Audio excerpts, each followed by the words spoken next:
Bonjour et bienvenue dans cette pépite de créativité avec Mafloé Pasdoué en prévision du Festival de la créativité que nous vous offrons du 15 au 23 octobre 2022. Vous découvrirez dans chacune de ces vidéos l'un des intervenants ou l'une des intervenantes du festival pour découvrir leur univers créatif. Aujourd'hui, nous sommes avec Mafloé Pasdoué, artiste multimédia, plasticienne, scénographe, fondatrice et directrice artistique de la compagnie pluridisciplinaire Mobilis Immobilis. Bonjour Mafloé. Bonjour Stella, merci de m'accueillir, merci. Mafloé est une artiste plasticienne, je dirais pluridisciplinaire, avec un champ d'activité assez extraordinaire. Vous allez vous en rendre compte par vous-même. Dans ses créations, elle relie le monde du théâtre, de la danse, de l'image, de la lumière, du son. Et son univers est très poétique, très questionnant aussi, parfois peut-être un petit peu mystique aussi. Et j'ai connu Mafloé par l'association MESH, l'association Musique en situation de handicap, car Mafloé met aussi sa créativité au service des personnes en situation de handicap. Elle travaille aussi avec des chercheurs et elle a un champ d'activité juste extraordinaire. Je vais la laisser nous présenter elle-même ce qu'elle fait et qui elle est. Oui, merci Stella. Alors, ça fait maintenant plus de 20 ans que je travaille dans le milieu de la recherche et recherche artistique de la création. J'ai commencé par la peinture, par le théâtre, par jouer au cinéma aussi. Et puis à un moment donné, j'ai souhaité relier toutes mes passions avec ce souci vraiment d'être en immersion, vraiment cette quête depuis toute petite d'avoir les sens en éveil, de jouer sur la synesthésie des sens. C'était quelque chose pour moi très important. Et en 98, j'ai rencontré ce qu'on appelle les nouvelles technologies. Alors, les nouvelles technologies, on s'en sert dans notre quotidien maintenant, tout le temps, les ordinateurs, les caméras, les appareils photo, mais surtout des capteurs qui m'ont permis de capter en temps réel le mouvement, le déplacement du corps, donc le corps d'un danseur, d'un enfant, voilà, et qui m'a permis de récolter des données et de le mettre en interaction avec des environnements visuels et sonores. Et là, j'ai découvert un espace scénique extraordinaire, tu parlais de poésie, mais magique. Et je suis surtout sortie de mon espace 2D du tableau pour arriver à un espace tridimensionnel, voire 4, 5 dimensions. Et là, j'ai trouvé cet espace à explorer immense et infini. Et j'ai créé ma compagnie Mobilis Immobilis en 1998 pour explorer ce champ des disciplines multimédia, on va dire, à travers le corps en mouvement. Magnifique. Et qu'est-ce que pour toi la créativité à travers ton angle? Alors, la créativité, moi, j'aime à dire en fait que c'est l'association de choses qui, a priori, ne devraient pas être mises côte à côte ou assemblées et qui, d'un seul coup, mises ensemble, vont produire quelque chose d'étonnant, de surprenant, voire d'innovant, et re-questionner peut-être justement nos a priori, nos perceptions. Donc, j'aime à dire qu'elle naît toujours d'un surgissement imprévisible pour nous étonner et nous re-questionner et nous déranger, nous chatouiller, nous gratter ou nous révéler des choses, voilà. En tout cas, les voir de façon différente. Est-ce que tu as des sources d'inspiration particulières? Quelque chose qu'est-ce qui t'inspire comment tu trouves ton inspiration? Mon inspiration, elle vient de façon, mais comme je pense pour tous, de façon étonnante au quotidien, et elle surgit d'un rien ou d'un beaucoup, d'une conférence, d'une musique, d'un film, mais aussi d'une rencontre. Moi, je suis très, très inspirée par les gens. Je suis très curieuse par nature et je trouve que l'âme humaine et le cœur est quelque chose d'infini à explorer. Et je fonctionne beaucoup par rencontre. Et mes envies de création, elles viennent vraiment, vraiment de la rencontre en général, de faire quelque chose avec cette personne que j'ai en face de moi parce qu'elle est singulière, parce qu'elle me complète, parce qu'elle est complètement différente de moi et j'ai envie d'associer nos différences pour voilà, voir ce que ça peut donner, ces additions comme ça.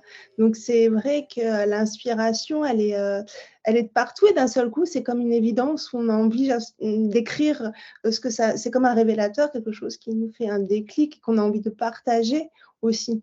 Et elle apporte beaucoup de joie, cette inspiration. Il y a quelque chose qu'on a envie de partager, qui a envie de se transmettre et puis après le médium, il vient après, la façon dont on va le transmettre, mais c'est ça qui est magique, c'est que ça peut naître n'importe quand, n'importe où, même la nuit, même en dormant. Même, ouais. Et justement, tu manipules beaucoup de médiums Mmh. différents et chaque fois tu choisis en fonction de ce que tu ressens, du médium qui va être peut-être le plus approprié pour tel ou tel projet. Oui, c'est juste. J'aime à dire, quand j'enseigne aussi que, le plus important, c'est le fond. C'est le message, c'est ce qu'on souhaite transmettre, exprimer et qu'après vient effectivement le choix, de la forme, pour servir au mieux le fond et c'est vraiment un liant, ça doit être vraiment, lié, et ne faire qu'un pour moi ça. Donc c'est vrai que j'aime à passer de l'image vidéo à la photo. Alors j'ai perdu un peu mes crayons, j'ai envie d'y revenir d'ailleurs parce que j'ai perdu mon poignet, hein, je dessine plus beaucoup, comme on n'écrit plus beaucoup non plus derrière un ordinateur. Mais le plus important, voilà, c'est ça, c'est de savoir ce qu'on veut raconter. C'est vrai que comme moi, j'aime à questionner les invisibles, c'est ma grande thématique, forcément, je vais essayer d'utiliser des choses qui vont capter, des choses qu'on ne voit pas, mais qu'on peut entendre, qu'on peut ressentir, mais donc c'est vrai que la forme vient, en second pour accompagner le fond. Mmh. Tout à l'heure, tu parlais de déclic lors d'une rencontre humaine. Mmh. Est-ce qu'il y a eu un déclic pour toi pour te mettre sur le chemin de la créativité? Comment tu t'es mis sur ce chemin? Oui, alors, j'ai la chance de dire à chaque fois que ce n'est pas un choix. Je suis née, en fait, avec cette expression d'être au monde parce que je trouvais le monde certainement trop dur pour y vivre, pour m'y exprimer. Moi, j'ai commencé vraiment à communiquer avec le dessin et après, par des mises en scène de mes fantaisies imaginaires, voilà, dans ma chambre, dehors, donc déjà la mise en scène, entre rêve et réalité, j'ai toujours, souhaité faire une passation comme ça, entre les rêves, la réalité, les réalités et l'imaginaire. Donc ça a été vraiment une façon d'être en ce monde et une façon de s'exprimer. Donc ce n'est pas un choix et après il en a découlé que, forcément, bah, je me suis toujours exprimée ainsi donc je n'ai pas choisi l'expression artistique en fait. Ça a été vraiment inné, comme, voilà, un langage. Mmh. Je vois. Et est-ce que le fait de cheminer sur une voie de créativité, est-ce que ça t'a permis est-ce que tu as remarqué que ça induisait des transformations, une évolution en toi ou dans ta vie ou des aspects de ta vie? Absolument,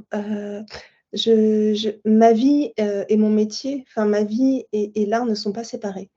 Ils sont poreux en permanence, ils s'alimentent l'un et l'autre en permanence. Il y a pas de différence entre ma création et ma vie personnelle.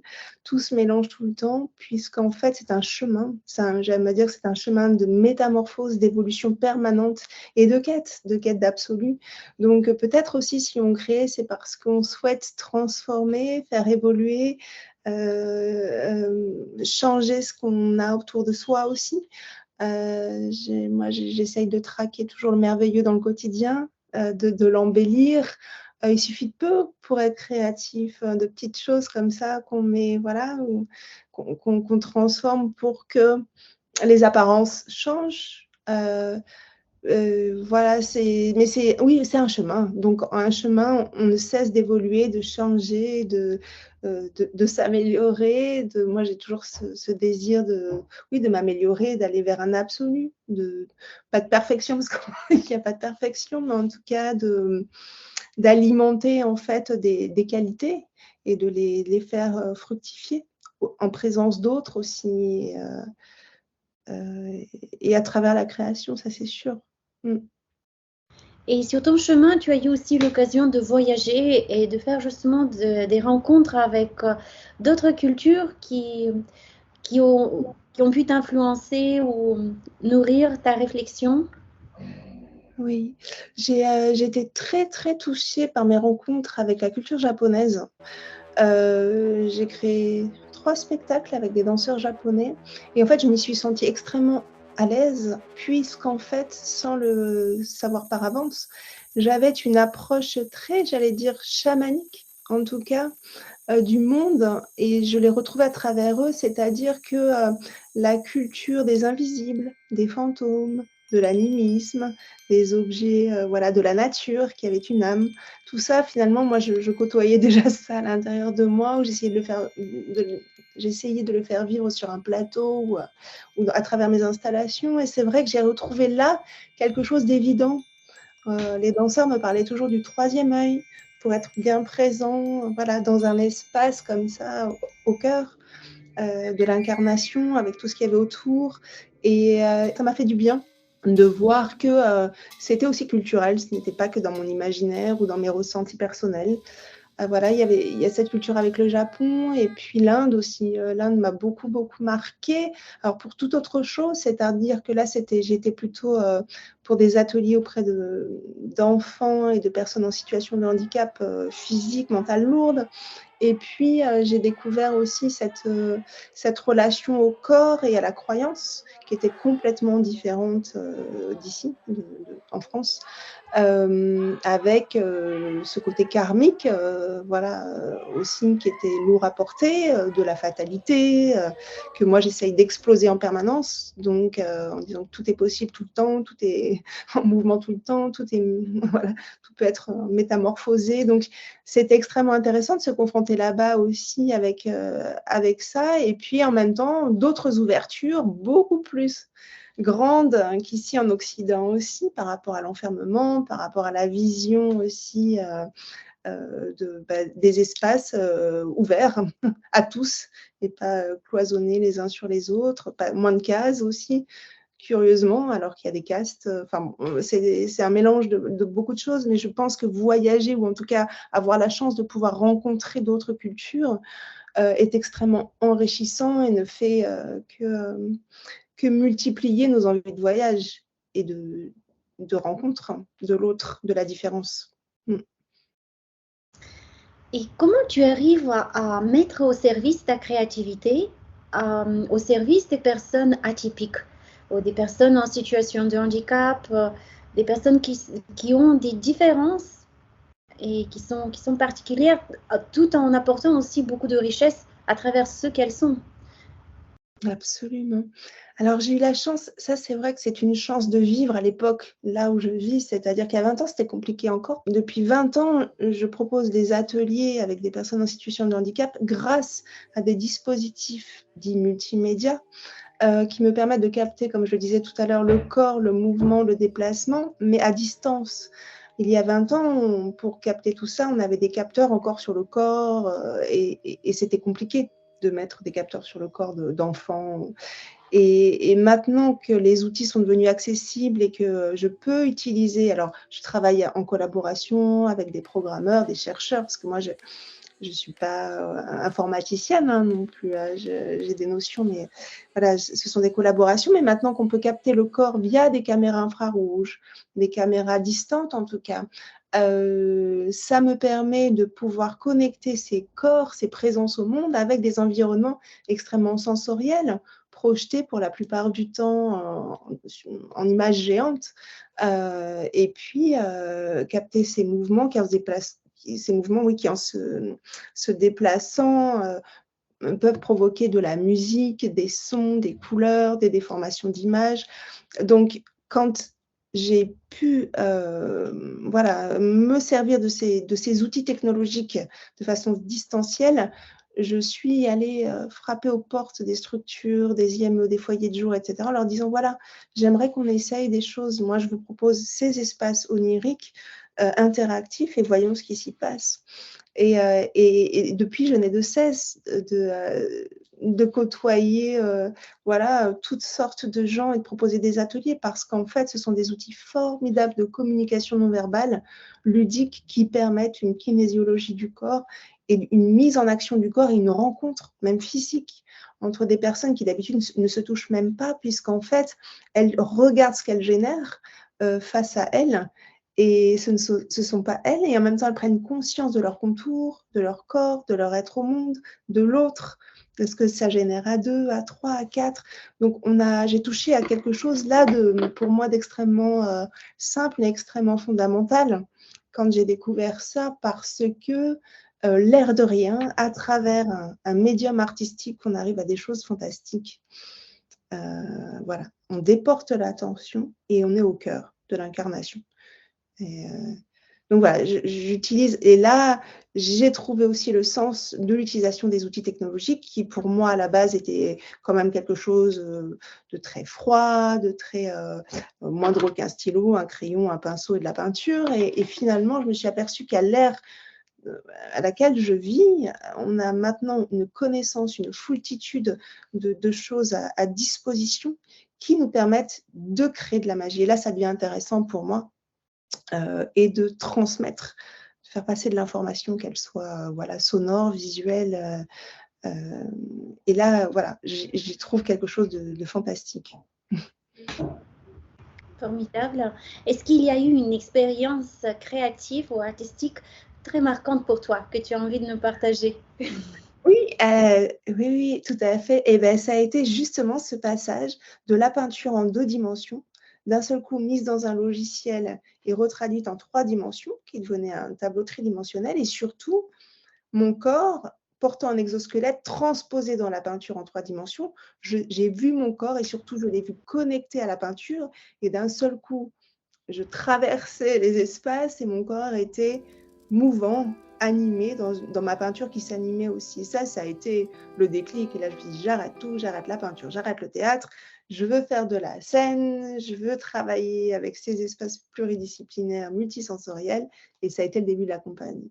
Ça a été quelque part ton déclic pour prendre cette direction et utiliser les outils numériques dans ta créativité? Oui, et ça a été une rencontre avec un directeur de recherche, le directeur du laboratoire Arts et Technologies de l'image à Paris 8, pardon, qui travaillait sur l'intelligence artificielle et des êtres comme ça virtuels qui interagissaient avec la présence du public. Et ça a été pour moi une découverte fondamentale parce que j'ai jamais aimé les sciences. J'étais très bonne élève, mais j'étais beaucoup plus attirée par l'artistique. Et d'un coup, s'est ouvert pour moi une porte incroyable en me disant: «Mais en fait, si les sciences sont aussi importantes pour moi que l'artistique», et reliées, j'y voyais une reliance là, extraordinaire, pour faire travailler mon cerveau droit, mon cerveau gauche et pour pouvoir, voilà, mettre en application et en œuvre, concrétiser, en fait, encore une fois, des imaginaires. Comme Walt Disney avec son Fantasia, d'un seul coup, j'avais un accès à quelque chose de fou, de possible. Et je vois que l'intelligence artificielle, elle fait aussi un peu peur. Quand on a de nouveaux outils qui nous offrent autant de possibilités, je pense qu'il y a aussi une part, on a une part de responsabilité ou de conscience. Et comment tu arrives à faire la part des choses pour que ce soit au service de l'humain et pas l'inverse? Alors c'est vraiment au cœur de voilà, je fais toujours, la part des choses entre les dérives possibles et l'utilisation des outils. Tout, va partir effectivement de l'utilisation de ce qu'on en fait. On a à disposition des outils, qu'est-ce qu'on en fait? Comment on les nourrit? On parlait du fond tout à l'heure. Qu'est-ce que je veux raconter? Qu'est-ce que mon fond? Et encore une fois, l'outil doit être au service de la création, de la créativité, de l'imaginaire et pas autre chose. En tout cas, moi, ça, c'est ma partie de création artistique. Et quand j'enseigne auprès d'enfants ou dans les écoles, voilà, souvent on m'appelle parce que d'un seul coup, les enfants disposent de tablettes et les instituteurs sont démunis. Qu'est-ce qu'on va faire avec ces tablettes numériques? On nous a obligés à avoir des tablettes. Qu'est-ce qu'on fait? Et je leur montre encore une fois que ce n'est qu'un outil, qu'on peut faire des choses formidables à partir du moment où Bah oui, il faut avoir la connaissance. Qu'est-ce qu'on peut en faire avec? On peut prendre des photos, on peut transformer les images, on peut faire de la vidéo et puis après, j'aime à dire aussi que c'est important de revenir à l'objet, au toucher, au dessin, à la peinture, à créer un vrai livre d'objets en passant par ces outils qui sont des intermédiaires dans un process, mais ce n'est pas la finalité. Je pense que c'est extrêmement important aussi que ce ne soit pas la finalité. Ce sont des outils comme peut l'être, voilà, un crayon, une tablette, un appareil photo, mais qu'est-ce qu'on en fait? Et c'est vrai que j'aime, bah, le plus important, c'est quand même, voilà, l'être, la chair, les sensations, les émotions, que je n'oublie jamais. J'aime à dire toujours que moi, les installations que je fais n'existent que parce qu'il y a quelqu'un qui les traverse, une présence, une une entité, une incarnation. Le public, c'est mon plus beau cadeau. Elle n'existe pas, elle ne fonctionne pas sans la présence, humaine et ça, je trouve que c'est extrêmement important. Mmh. Cette utilisation d'outils numériques, ça donne aussi, en tout cas, ne serait-ce que dans l'imaginaire de beaucoup de personnes, un effet de super pouvoir. Oh oui. Tout d'un coup, on se sent pouvoir faire des choses au-delà même de Ouais, ce qu'on peut faire physiquement. c'est vrai et ce que tu dis là, d'un seul coup, j'ai une image qui me vient, qui m'a marquée, qui ne cesse de me marquer. C'est, justement dans un dispositif comme ça que j'ai, avec lequel je tourne, Corps Tangible.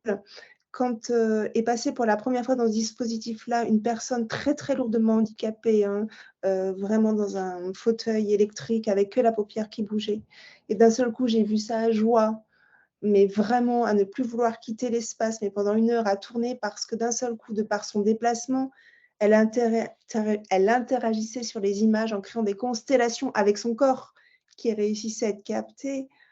Waouh! Là, je me suis dit: «Mais oui, d'un seul coup, elle a un pouvoir sur l'environnement extérieur qui lui renvoie quelque chose de beau, qui est elle, en fait. Mais et là, voilà, là, j'ai merci, là, oui, je il y a là, il y a du sens à ce que je fais. Il y a quelque chose qui est magique, mais de l'ordre de la beauté et peut-être qu'on le dira tout à l'heure, mais pour moi, la beauté, quelle qu'elle soit, est primordiale et doit être au cœur de cette création. La beauté des émotions, la beauté de ce qu'on voit, la beauté de ce qu'on écoute parce que, ça joue profondément sur les états d'être et ça, c'est pour moi le plus important qui soit. On sait l'impact que ça a sur nos santé mentales et physiques, hein, la beauté, et ça, j'y tiens énormément. Mmh. Et oui, et c'est une démarche qui n'est pas seulement technique, technologique ou intellectuelle. Il y a, il y a beaucoup de sensibilité et, et je dirais même de l'intuition. Quelle est la part de l'intuition dans ton processus créatif? Mmh. L'intuition, elle est primordiale. En fait, au départ, forcément, on raisonne. Pour entamer un processus de création, on est obligé de raisonner, de prévoir, de voilà et puis quand on est dedans, dans le présent, dans le processus, pour moi, là, il y a plus de raison. La main suit le cœur et c'est ce que j'appelle l'intuition. Donc on a vraiment je parlais du cerveau droit et du cerveau gauche tout à l'heure, mais c'est vraiment cette danse du cerveau gauche puis du droit et je pense qu'à un moment donné, quand on est dans l'acte de création, on est dans le présent pur. C'est comme une espèce de méditation, hein, de pleine conscience. On est dans la main et le faire et d'un seul coup, le cœur suit la main et donc j'appelle ça l'intuition, qui est là, présente et de façon magnifique parce qu'on ne se pose plus de questions. Si on revient et qu'on prend la distance, hop, on peut redouter, se re-questionner, mais quand on est en train de faire, voilà, la part de l'intuition, elle est primordiale. Mmh. Est-ce que tu t'es déjà confronté à des appréhensions de certaines personnes du public à rentrer dans ce jeu interactif? J'ai curieusement, peut-être les adultes sont entraînés, après facilement par les enfants. J'ai eu très, très peu de gens qui sont restés à l'écart, vraiment très peu. Là, dernièrement, une petite jeune fille, mais c'était, vraiment, on travaillait avec un IME, donc elle était très heureuse et elle voulait, surtout être là en tant que spectatrice et elle tenait à venir, donc à regarder plutôt. Mais je trouve toujours une solution, c'est-à-dire qu'en fait, je comprends absolument qu'on n'ait pas forcément envie de bouger. Ça peut être intimidant, même si on est dans des espaces au noir, voilà, volontaires, C'est jamais évident d'y aller, quoi, de se mettre en avant. Mais j'ai jamais eu de refus. Vraiment, ça a été toujours. Non, ça l'a toujours fait. Ouais, mais les enfants, c'est vrai que les enfants sont plus spontanés, ils vont tout de suite. Les adultes, voilà, un peu plus lentement, mais non, jamais de réticence. Ouais. Et dans ta collaboration avec des chercheurs, est-ce qu'il y a des pistes finalement qui en ressortent, qui aident la recherche ou qui aident les personnes en situation de handicap dans des difficultés à surmonter? Alors, je travaille avec des chercheurs qui travaillent dans dans des directions différentes, depuis 4 ans avec quelqu'un que j'adore, Sylvain Chevalier, qui est neuroscientifique. Et en fait, c'est né aussi de ma curiosité à moi, c'est-à-dire qu'est-ce que génère en fait une œuvre d'art, émotionnellement parlant? Est-ce qu'on peut arriver à capter nos émotions? Quel est l'impact de ce qu'on voit sur nos états intérieurs, de ce qu'on entend? Voilà, ça c'était vraiment ma curiosité personnelle et comment le retraduire auprès d'un public pour leur faire comprendre à quel point ce qu'on regarde n'est jamais anodin. Moi, j'ai du mal maintenant à regarder. Alors j'arrivais quand j'étais petite, mais des films ultra violents, je sais que ça me fait mal et que je peux plus, j'ai plus besoin, envie de ça. Voilà, et quand on a conscience, c'était aussi faire prendre conscience aussi que rien n'est anodin et que chaque proposition, tu parlais de responsabilité, elle est responsable. Et moi, j'ai envie de générer des choses qui font du bien, qui élèvent l'âme, qui font du bien au cœur. Quand on sort, voilà, on a vécu quelque chose de singulier, dont on se souviendra peut-être, qui sera peut-être source d'inspiration ou déclic. Mais donc oui, avec ce neuroscientifique, voilà, ça fait 4 ans, on collabore, on a fait 3 installations ensemble pour faire vivre des expériences au public et notamment la question justement du ressenti auprès de personnes non-voyantes est quelque chose pour moi qui me questionne beaucoup. Donc voilà, là dernièrement, j'ai donné des ateliers d'art visuel à des personnes non-voyantes et j'ai trouvé ça extraordinaire. C'était la première fois que je faisais ça. Et comment on peut, voilà, aborder les arts visuels et les arts plastiques, bien sûr, par le toucher, mais aussi comment transmettre ce qu'ils arrivent à créer, à générer, à voir. Qu'est-ce qu'ils voient, voilà, qu'est-ce qu'eux vont m'apporter aussi à travers leur expérience de la création. Voilà, donc avec ce neuroscientifique, je travaille beaucoup sur les émotions, les captations, voilà, les captations d'émotions, d'ondes cérébrales par neurofeedback, par biofeedback, enfin, voilà, avoir des retours aussi pour avoir conscience de ce qu'on ressent. Ça m'intéresse beaucoup. Et puis, par ailleurs, je travaille depuis 4 ans aussi auprès d'un scientifique spécialiste en robotique et nouvelle mobilité. Et là, de notre rencontre, donc vraiment art et sciences, est né un nouvel outil de déplacement pour des personnes en fauteuil qui ne sera pas un fauteuil ordinaire, mais un nouvel outil de déplacement qui va permettre une autonomie du haut du corps et pouvoir aussi se verticaliser. Et cet objet est en train de fait l'issue d'un brevet maintenant, donc il ne s'est jamais créé au monde, donc on est vraiment sur quelque chose d'innovant et avec une université de Versailles-Saint-Quentin en Yvelines. Et pour moi, ça, c'est quelque chose de fondamental, c'est-à-dire que l'art peut servir la science et la science, l'art. Et de plus en plus de projets naissent de cette complicité-là. Et je trouve ça fantastique parce que moi qui suis une fan de Léonard de Vinci, enfin, on décloisonne, enfin l'art rejoint la science, alors qu'elles n'étaient pas séparées, ces disciplines, il y a des années, des années, des années. Et je trouve ça passionnant. L'art, la santé, le bien-être, la création, tout ça, finalement, participe d'un tout pour qu'on aille, pour améliorer nos vies. Enfin, voilà. C'est vraiment passionnant ce que tu nous partages. Et est-ce que tu as des projets de rêve quelque part? que tu fais déjà tellement de projets qui nous font rêver. J'en ai plein dans mes tiroirs. Voilà, encore d'autres Ouais. tas de projets. J'en ai Donc, plein dans mes tiroirs et c'est que, bah voilà, souvent, ce qui nous arrête un petit peu, c'est les sous, c'est la production. Là, j'en ai un auquel je tiens vraiment à un projet qui s'appelle Symphonie végétale. Alors, c'est vrai que je parlais beaucoup du technologique, mais je suis complètement aussi à l'opposé. Je suis très, très touchée par la nature, par l'environnement, avec toutes ces questions des technologies aussi qui impactent nos environnements. Et ça me pose beaucoup, beaucoup de questions aussi. Ça, c'est un autre sujet. Mais je suis vraiment, du coup, un petit peu tiraillée entre ces outils fantastiques qui permettent des avancées technologiques incroyables dans tous les domaines et en même temps, cet impact sur nos environnements naturels, hein, voilà, donc et c'est une vraie question. Et il y a de plus en plus maintenant aussi de festivals d'art numérique qui questionnent ça, parce qu'on réchauffe pas mal la planète quand même avec tout ce qu'on utilise comme outil. Et donc voilà, et j'ai envie de questionner beaucoup aussi nos rapports au vivant. Et de montrer aussi à quel point ce qui paraît inerte n'est pas forcément, enfin n'est pas inerte. Et j'ai une installation qui s'appelle Symphonie végétale que j'aimerais beaucoup mettre en place un jour, qui est en fait traduire en fait ce que peut ressentir, je mets des guillemets, des espèces végétales à l'approche d'une présence humaine. On l'a démontré, on a les outils pour le montrer maintenant de façon donc sonore, visuelle.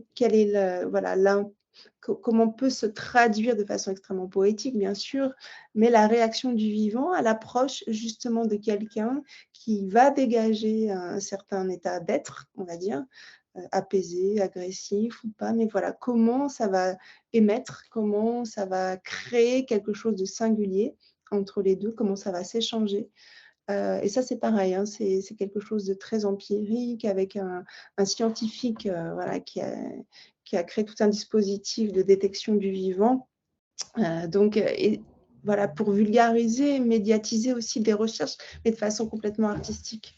Voilà, j'ai plein d'installations dans mes tiroirs, mais voilà, il faut trouver juste les moyens de pouvoir les réaliser financièrement. mais c'est juste magique ce que tu nous partages parce que ça me fait penser à un dialogue subtil avec un monde avec lequel nous vivons et que nous passons un petit peu à côté de façon inconsciente parfois, un peu en parallèle. Et là, ce que tu viens de partager, pour moi, ça me fait penser à renouer un dialogue entre nous, êtres humains, et notre environnement, les végétaux qui sont aussi des êtres vivants, alors avec leur vie à eux, leur conscience à eux, et qui sont tout aussi présents et nous parfois restons dans notre bulle et n'avons pas conscience de leur réalité quelque part. C'est beau, c'est exactement ça. C'est-à-dire qu'en fait, je crois que là, tu as résumé tout ce que j'essaye de faire, de créer. C'est peut-être, voilà, de faire exploser des consciences, des petites consciences comme ça partout, de la beauté et de l'extraordinaire qui nous entoure en permanence et du vivant, en fait. Et comme tu dis, pour moi, on est interconnecté avec tout ce qui nous entoure. L'infiniment grand, l'infiniment petit, le visible, l'invisible. Et on est tous sur un même bateau, dans cet univers. Et c'est comment, voilà, avoir encore plus de respect pour tout ce qui est vivant, tout ce qui existe, comment chaque pensée a un impact sur l'autre, sur ce qui nous entoure, chaque acte, donc acte de création, bien sûr. Et ça, pour moi, c'est extrêmement important à l'époque à laquelle on vit. On peut maintenant en avoir des preuves de ça. La science démystifie justement ce magique et peut le transmettre. Et ça, voilà, ça m'enthousiasme beaucoup. Et d'autant plus, parfois, sous prétexte de créativité, on peut croire qu'on peut se permettre de créer tout et n'importe quoi, y compris des horreurs. C'est vrai. Y compris des choses qui ne vont pas être bénéfiques à l'autre, que ce soit être humain ou nature. Et je trouve que ça nous permet aussi de prendre conscience et de s'approfondir dans notre démarche de créativité. Oui, C'est à ça ça me fait penser à ce que tu viens de partager. Parce que nous sommes tous créatifs. Que nous soyons conscients ou inconscients, absolument chaque être humain sur la Terre est créatif. Absolument. Soyons ou pas. Et le fait de s'approfondir sur cet aspect créateur de nous-mêmes peut nous ouvrir énormément de possibilités, mais aussi élargir notre conscience. Tout à fait. Tu le résumes très très bien et je suis comme toi, voilà, persuadée qu'on est tous créatifs. On est tous créatifs. Voilà, on en a plus ou moins conscience, mais oui. Et on peut créer du beau. Et on peut créer du beau. Ah oui, oui. Est-ce qu'il y a un message que tu veux transmettre à travers ton art? Bah voilà, on parlait de beauté. Moi, j'ai à cœur de souhaiter générer de la beauté, de la traquer, de regarder autour de soi, de chercher l'extraordinaire dans l'ordinaire. Peut-être c'est ça, d'être créatif aussi. C'est peut-être justement d'embellir la vie et puis surtout aussi, ah oui, peut-être quelque chose qui me tient à cœur, parce que ça, on le connaît tous dans le processus de création, c'est faire l'éloge aussi de la tâche ou de la fausse note ou de la rature qui nous permet justement d'emprunter des voies imprévisibles, extrêmement créatives.